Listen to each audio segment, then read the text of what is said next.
Not sure what your thoughts are about Kanye West, but I'll tell you what, he's been making a lot of news lately. And I probably come from a place of ignorance, but here's my thoughts about Kanye West and his new album. Number one, I like it.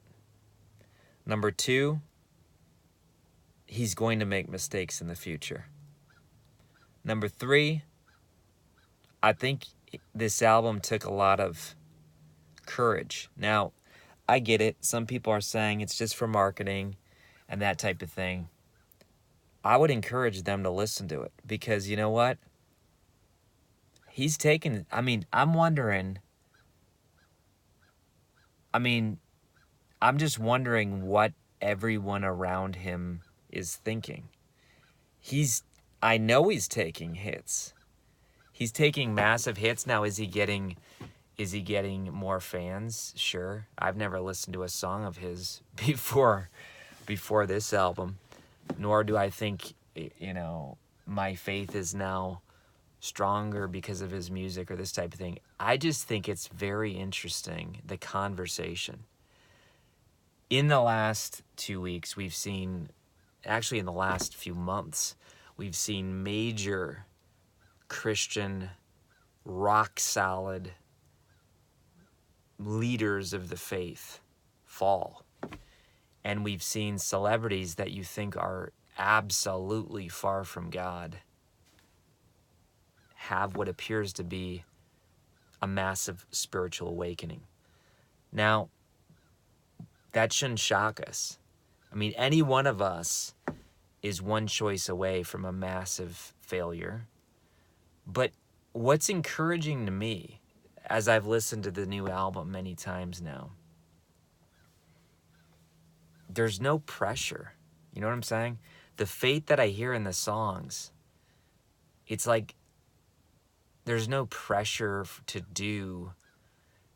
I guess what I'm feeling is it's more pure than, it's a pure type of faith. That's what I've been thinking about lately.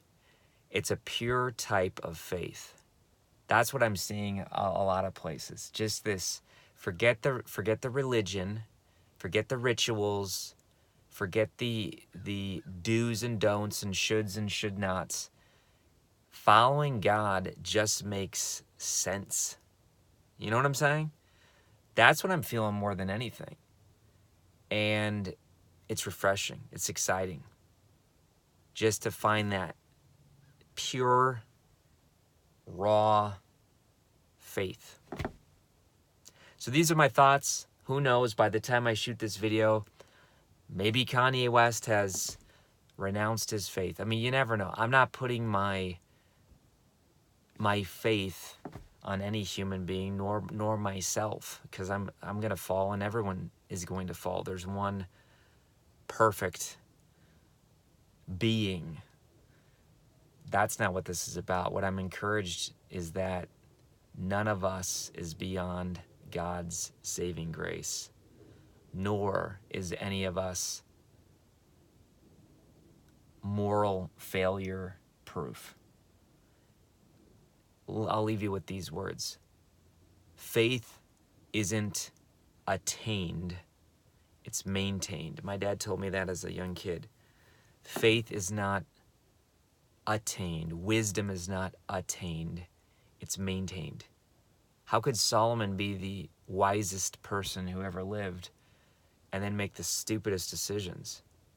Because wisdom is maintained, not attained. It's maintained in a relationship with God. So I just want to encourage you, whether you think you're far from God, whether you think you've made too big of mistakes, there's room at the table. And that's what I find massively refreshing about his album and about this thing called faith. If you need more help on this, I'm going to recommend somebody else's book. Go to Your Next Best Step, Dean Fulks, Fulks. And it's all about your first 30 days in a relationship with God. Check it out. It's a good book. Be a soul on fire. We'll see you.